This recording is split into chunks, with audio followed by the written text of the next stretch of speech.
on the avenue today, we have greetings. And we are discussing 10 ways of saying hello. We're going to kick things off with the formal ways of saying hello. Because when we say formal ways, we're talking about ways that you could say in a formal setting, like business situations. If you use these greetings in business situations, then there's not a problem with it. Of course, the opposite of formal is informal. So we're going to take 5 formal ways of saying hello, and then we'll take 5 informal ways. So let's start off with the very first 5, which is the 5 formal ways. I'm sure that most of these ways you've already heard before now. The very first one is good morning. Good morning. You could also say good afternoon. Of course, if it's in the afternoon, you say good afternoon. And if it's in the evening, you say good evening. These 3 greetings are formal greetings, which means that in business situations, if you use these greetings, it's a fine way of saying hello, depending on what time of the day it is. What you might need to take note of is the tone with which you say these greetings. It's okay to use the rise tone or to use the fall tone, depending on what you're trying to convey. If you're trying to give a greeting and expect a response, then it's better to say the greeting in the rise tone. Good morning. And then when you say good morning, you're expecting a response. Or you say good afternoon, you're expecting a response. Or you say good evening, you're expecting a response. But sometimes you're just offering the greeting, you really do not want a response. You can go ahead and say good morning, good afternoon, good evening. In these instances, the other person may choose or may not choose to respond to your greeting, and it's absolutely okay with you.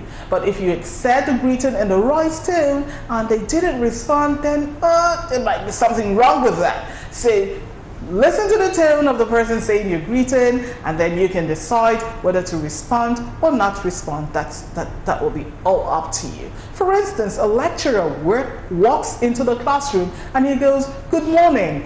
He's saying good morning because he doesn't really want a response to that greeting. That's like saying, well, the lecture is about to start. I'm calling your attention. Good morning. Right. So we move on. We've taken 3 of the 5 formal greetings.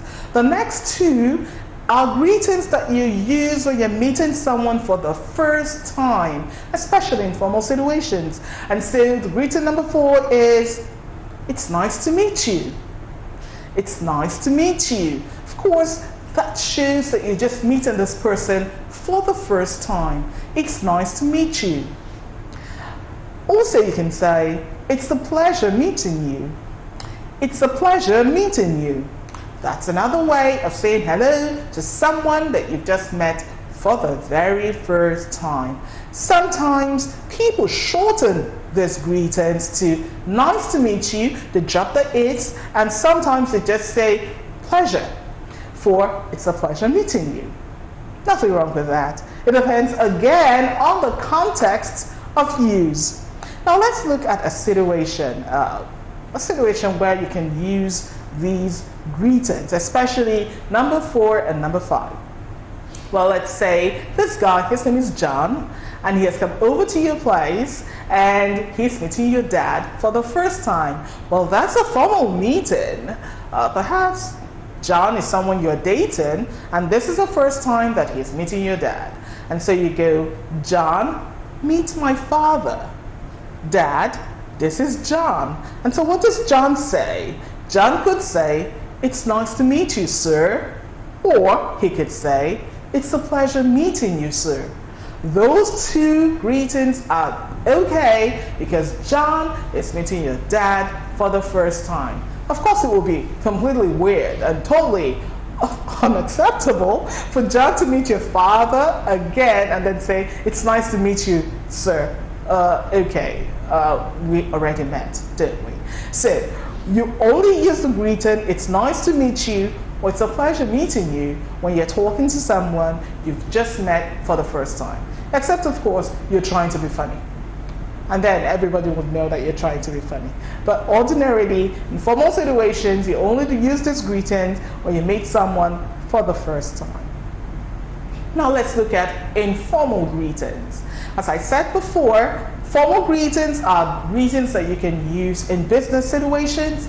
Now, informal greetings are greetings that you use in casual situations. It might be that you're just meeting with friends, someone that at a party, maybe that party is a very informal party or an informal party, and you're meeting someone for the first time. In those situations, what are the different ways in which you can say hello without actually using the word hello?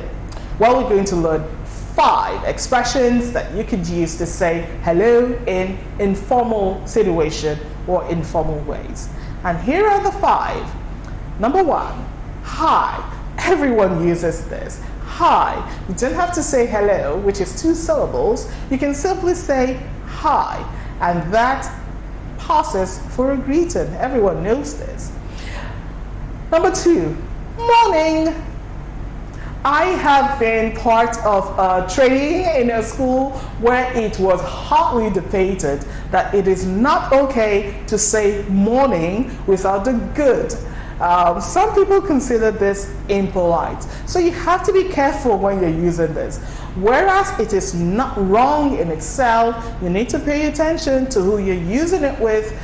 Use this in informal situations with people whom you know would understand, and not people who would hold a grudge against you for using this greeting. But it is totally acceptable in casual or informal situations. Morning, morning, morning. It's okay to say that instead of saying good morning, right? Another greeting that you can use in an informal situation is how are things? How are things? This is a very interesting greeting because it almost sounds like how are you, but it's not how are you, it's how are things. That's an interesting way of saying hello to someone that you're just meeting for the very first time. Another greeting you can use is what's new. Well, there are variations to what's new. In very, very informal situations, you can say, what's up? That's also acceptable in informal situations. So, what's new? What's up? Some people even go as far as saying, what's cooking? Well, these are different ways of saying hello, and it's acceptable in informal situations. And the last greeting we have there is, it's good to see you. It's good to see you. Of course, you use that if you have not seen someone for a very long time. You could say it's good to see you. You could also use it when it's just simply good to see the person. You've missed them and you're just saying it's good to see you. Well, let's look at 2 situations where you can use some of those greetings that we just talked about. Take note that some of them, like what's new and how are things, is generally used with other greetings. It's paired with other greetings. So let's look at case study number 1. This is Julia meeting John. And John goes, hello Julia, what's new? That's okay, that's a greeting. Hello Julia, what's new? And then Julia goes, oh hi John, how are things? You see, in this situation, how are things is used to replace how are you? But it is a greeting. Julia doesn't even need to say hi John. She could just say, oh John, how are things? And that would serve as a greeting. And then we have another situation there. Long time no see. Ah, it's good to see you. Well, these are greetings that you can use in informal situations.